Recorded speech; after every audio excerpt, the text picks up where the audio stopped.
ᱠᱟᱱᱟ ᱵᱚᱱ ᱡᱤᱣᱮᱫ ᱵᱚᱸᱜᱟ ᱯᱟᱹᱨᱥᱤ ᱛᱮᱨᱮ ᱫᱤᱥᱚᱢ ᱛᱮ ᱨᱚᱛᱚᱱ ᱢᱩᱨᱢᱩ ᱢᱮᱰᱟᱢ ᱥᱩᱢᱤᱛᱨᱟ ᱢᱩᱨᱢᱩ ᱥᱟᱞᱟᱜ ᱛᱮ ᱥᱟᱱᱟᱢ ᱨᱟᱡᱽ ᱨᱮᱱ ᱥᱮᱸᱜᱮᱞ ᱯᱟᱨᱛᱟ ᱛᱟᱠᱚ ᱥᱟᱱᱟᱢ ᱠᱚ ᱡᱚᱦᱟᱨ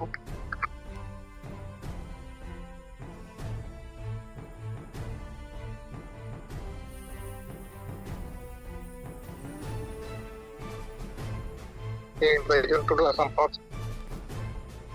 ᱥᱮᱸᱜᱮᱞ ᱵᱷᱟᱭᱤᱥ ᱯᱨᱮᱥᱤᱰᱮᱱᱴ ᱠᱟᱛᱮ ᱟᱞᱮ ᱡᱚᱛᱚ ᱡᱤᱞᱟᱹ ᱨᱮᱭᱟᱜ ᱨᱤᱯᱳᱨᱴ ᱫᱚ ᱱᱤᱛᱚᱜ ᱫᱷᱟᱹᱨᱤᱡ ᱵᱟᱝ ᱧᱟᱢ ᱪᱟᱵᱟ ᱟᱠᱟᱱ ᱨᱮᱦᱚᱸ ᱟᱯᱱᱟᱨ ᱡᱤᱞᱟᱹ ᱨᱮᱭᱟᱜ ᱫᱚ ᱱᱚᱝᱠᱟ ᱪᱤᱨᱟᱝ ᱟᱨ ᱠᱚᱠᱲᱟঝাড় ᱢᱤᱞᱟᱹᱣ ᱠᱟᱛᱮ ᱫᱚ ᱢᱤᱫᱴᱷᱮᱡ ᱦᱩᱞ ᱥᱚᱝᱠᱚᱞᱯ ᱫᱤᱵᱚᱥ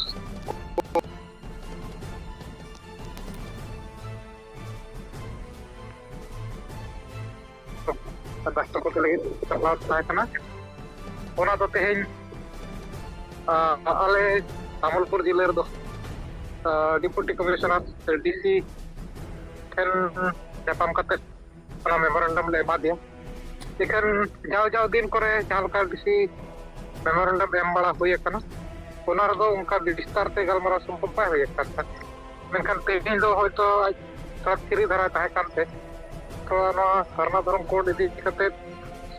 ᱛᱷᱚᱲᱟ ᱜᱟᱱ ᱟᱡ ᱠᱟᱛᱷᱟ ᱵᱩᱡᱷᱟᱹᱣ ᱥᱟᱱᱟ ᱠᱮᱫᱮᱭᱟ ᱟᱨ ᱠᱩᱞᱤ ᱠᱮᱫ ᱞᱮᱭᱟ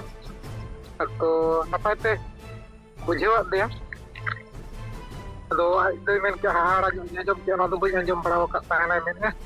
ᱟᱨ ᱱᱟᱣᱟ ᱜᱮ ᱠᱟᱱᱟᱭ ᱯᱟᱞᱮᱱ ᱟᱫᱚ ᱢᱚᱡᱽ ᱛᱮᱜᱮ ᱟᱵᱚᱣᱟᱜ ᱞᱟᱹᱭ ᱵᱩᱡᱷᱟᱹᱣ ᱦᱩᱭᱱᱟ ᱡᱮ ᱟᱵᱚ ᱱᱚᱜᱼᱚᱭ ᱟᱞᱮ ᱥᱟᱨᱱᱟ ᱫᱷᱚᱨᱚᱢ ᱠᱳᱰ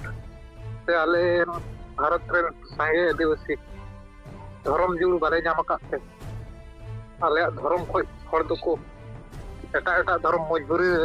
ᱚᱞᱚᱜ ᱦᱩᱭᱩᱜ ᱠᱟᱱ ᱛᱟᱞᱮᱭᱟ ᱟᱞᱮᱭᱟᱜ ᱩᱯᱨᱩᱢ ᱫᱚ ᱚᱱᱟᱛᱮ ᱟᱫᱚᱜ ᱠᱟᱱᱟ आदिवासी गले मोहर में दिसम को जुदी आले धर्म रे उपरूम से पृथक बेगार ते आले कोड बाले नामा नोय गोटा दिसम गे आदिवासी दो आले मिद गियाले एखन नोडे आसाम रेन संताल मुंडे उराव को खड़िया भूमिज आले दो एसटी रिया लिस्ट रे पाले सेले खाना बाको सेले तका लेया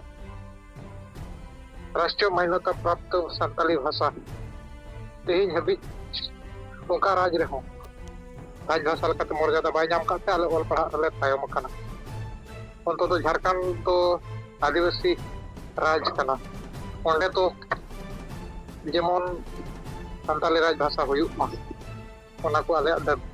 जहां अब एआई गोटे डिमांड मेना ओना को ऑल समांग हुईना अदो बढ़ती आज बाढ़ सना इदी सर्वा धर्म कोड इदी अदो लई सलाते जो मेमोरेंडम तो जहाँ तक सप्लाव जो लैया दिया अदो हयतो बाकी एटा जिले कोरेना रिपोर्ट जो नाम चाबावना ओका परे को संभव दाड़े चवाना और तीना धाबी अब मेमोरेंडम सबांग हुई हयतो गपा को रिपोर्ट जो नामा बो रिपोर्ट अदो मा गमके नोते आसाम खन रे नितो रिपोर्ट तो निकाय लई के तो ना दोड़ा पे सलाम को जोहार